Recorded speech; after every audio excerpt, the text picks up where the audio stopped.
Latino Comics Expo is the nation's largest gathering of Latino comic book creators and animators in the country. You know, we're proud to be here at the Museum of Latin American Art in Long Beach for our 7th show, our biggest and our best yet. It's a really, really great place to get in contact with, comics that are created by Latinos for Latinos.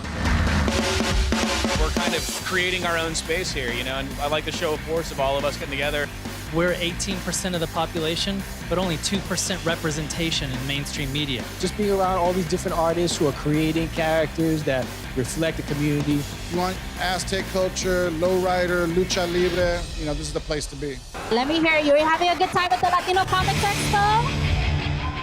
It's safe to say there's 3 generations of cartoonists here, all pretty much spawned from the gene pool that is the Hernandez brothers. We're celebrating the 35th anniversary of the legendary Love and Rockets.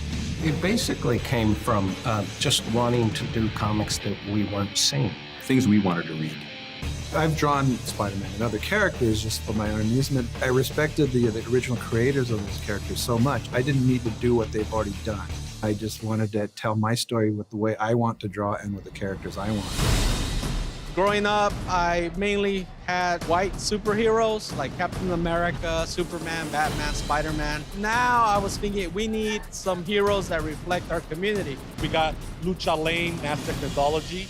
They have the Dead stuff. We have people doing autobiographical comics. When it came to something that meant something to me, something very, very personal, I realized that, it was my culture and my point of origin. We do exist. We have something to say. We have something to show.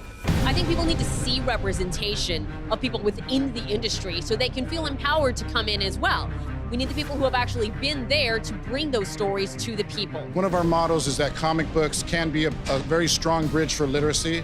Young people, they need to see themselves in the narrative. They need to see themselves in the story. Also to talk about a way of understanding how we co-create when we're reading comics. And by doing that, we invest in the humanness of the comics. I like that everything's focused on the art here, as opposed to all the other outside influences that are coming into the comics world. We get to actually focus more on the art and the storytelling and actually get to meet people that are really more interested in engaging in these stories. It's just a joy to be able to do our comics our way and to get that kind of response, to get people to want to know how it's done, where the stories are coming from or where they're going, and to inspire people to do it themselves. Representation matters, so as someone that's a big fan of comic books, it's really amazing to see myself represented in them. I think it's important that we're represented positively because we're not all bad hombres. It's just nice to know that there is a forum to have this stuff displayed, with great equal, as opposed to just being lost in obscurity in the mainstreams. We're not just a fringe, we're not just like the other, the exotic, we're more. We're human, feeling, complex people. What better way to bring that to life than through comics?